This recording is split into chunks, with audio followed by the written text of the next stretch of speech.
Assalamu alaikum. Today we are learning about C++ conditions and also if statements. Uh, thus we talk about C++ condition. As we know that C++ support the usual logical conditions from mathematics.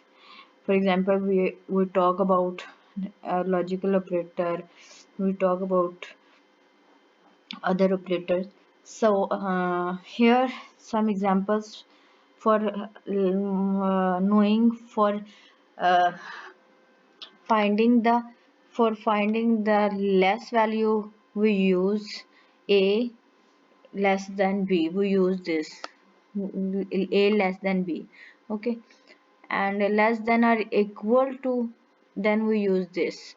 So here are the some conditions to perform different action for different decision. If you want to ask a greater value from two values, then you use this one, okay. And same, if you want to ask the greater or equal value, then you use this. So these are some condition which are used to perform different action for different decision. Here we discuss that C++ have some conditional statements. These conditional statements, we know that what are the conditional statement to check the following. If the following condition is true, then execute the set of code, otherwise skip that. So first of all, if why we use if, here we just discuss some raw about these conditional statement, and further we explain it with examples, and we briefly explain these concepts. So use if to specify block of code to be executed. So we are use this if the if the condition, if the specified condition is true, then it is executed. If the set of condition is not true, then the block of code is not executed. Next we have use else. Why we use else? What is the meaning of else? And the answer of these question is to specify a block of code to be executed if the same condition is false. Means what? If condition is checked, if that condition is false, then the other part of the program is executed, which is enclosed in else. So this is all about. Now use else if. So you else if to specify new condition to test if the first condition is false. Okay, here we check if the first condition is false, then the control move towards the next set of code, and if it is true, if it is true or not, else part is always executed. There is no that if it is true or if it is false. The next is switch. You hear about switch. What is switch? Many alternative blocks of code to be executed. Here what we are doing, many alternative blocks of code to be executed. You use that in if. Here in if there is a block of code you have to execute, and then that's it. If you want to use many blocks, then the best approach is switch, not if. The code is become more messy. If you use switch, then this make your code more readable, okay. And the work of both is the same. If is also checking the conditions, and switch is also working same. So this is switch.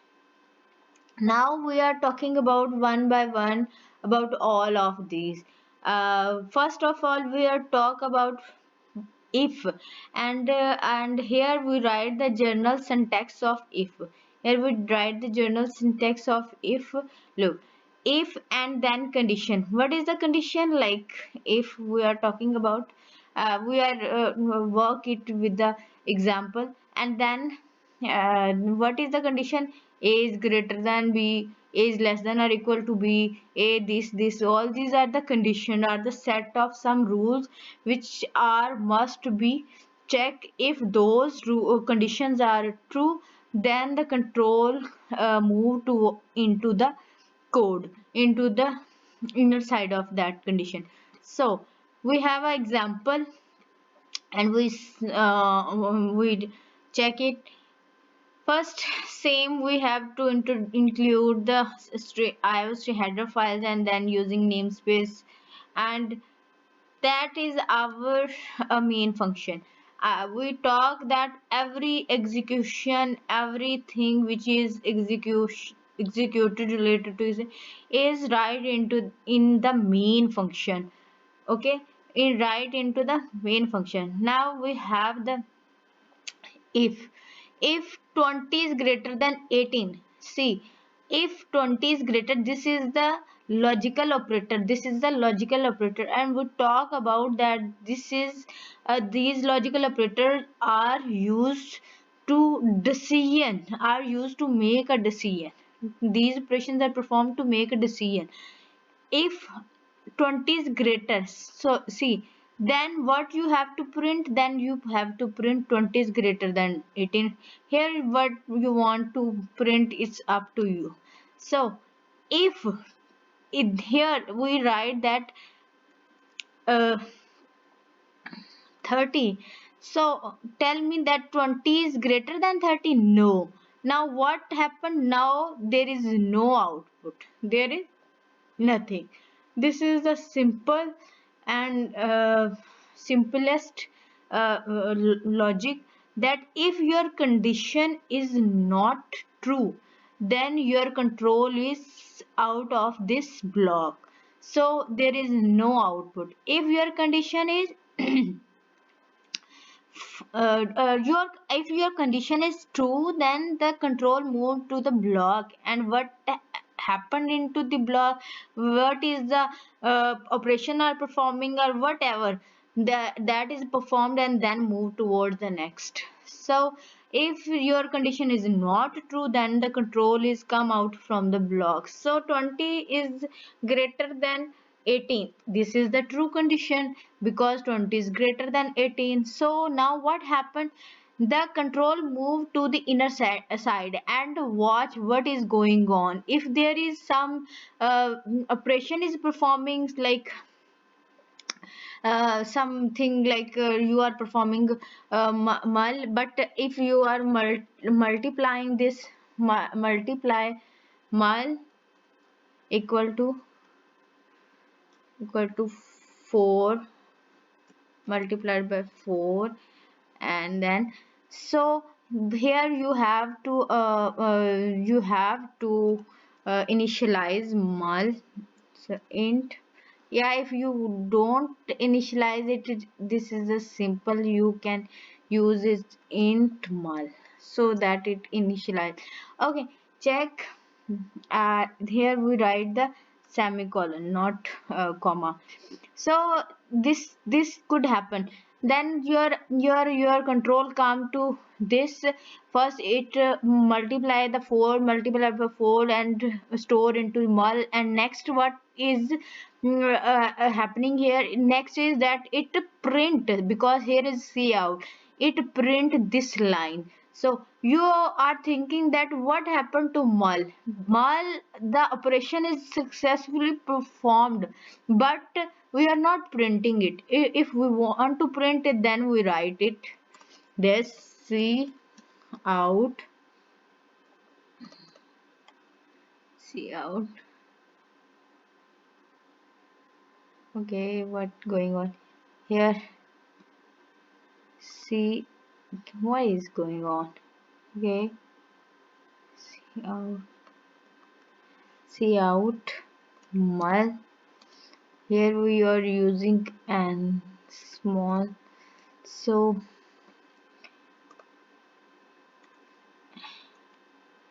okay. Now what is happened? Now first line show the result of this 4 into 4 is 16 in, and next line show that 20 is greater than 18. So this is not linked, this multiplication, right? This is not, this is the just a condition.